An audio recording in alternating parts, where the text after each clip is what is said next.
Washington, D.C., murder capital. Chocolate City, Dodge City. If there was ever an untold story in the city founded on nothing but history, it is that of the 1980s. And if that story had a signature, it would be that of Cool Disco Dan. This is his legend. Disco Dan is a legend in DC streets. Cool Disco Dan is part of the story as much as the Lincoln Memorial. He tagged the city. He said, "City, I'm here. My name is Disco Dan. What can you do about it?" Here's this kid out of nowhere who becomes someone in a way that no one would ever have expected. It seems that overnight, there were more, and then there were more, and then he was everywhere. You couldn't go 25, 50 feet without seeing Cool Disco Dan's tag somewhere. We would be riding through Washington, D.C., and I would tell my husband, "There's Danny." Disco Dan is invisible. Nobody never know what really Disco Dan looked like. Damn, who is this Disco Dan dude? If you knew about it, you were cool, and if you didn't know about it, you weren't cool. And it was one of those things that sort of helped define people. Disco Dan was like Zorro.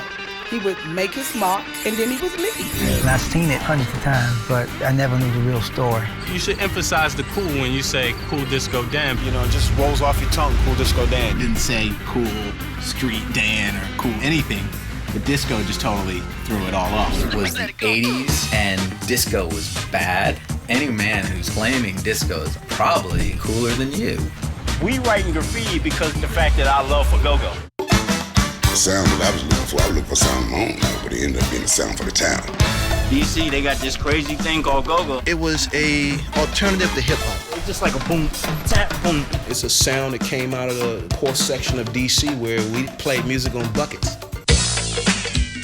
Here, street gangs are crews based on the blocks and the neighborhood. The crew was the people who all went to the go-go together. He says your name, the whole house heard it because he's talking through the microphone. You're a star. Gangsta the grind and go, You standing on a $4 million corner right here. You couldn't get money in 1987. Something wasn't right. And I just wanted to do crack. It did set me up, no question about that. This is crack cocaine. Crack destroyed all the urban communities. To me, it's worse than AIDS. It seemed like D.C., when they get a reputation, they go with it all the way. If they're gonna be murder capital, they're gonna be the best at it. You expected a funeral maybe at least once, twice a week. So a lot of people were getting killed because they were stepping into the drug zone. I wasn't expecting to make 18 years old when I was coming up. For the second straight night, 3 people have been shot in a single incident in the district. Well, my tip job ain't for killing. My tip job is for my lost one, my uncle. I lost a lot, you know. I was in the middle of it. D.C. became what D.C. is today based on what happened in the 80s.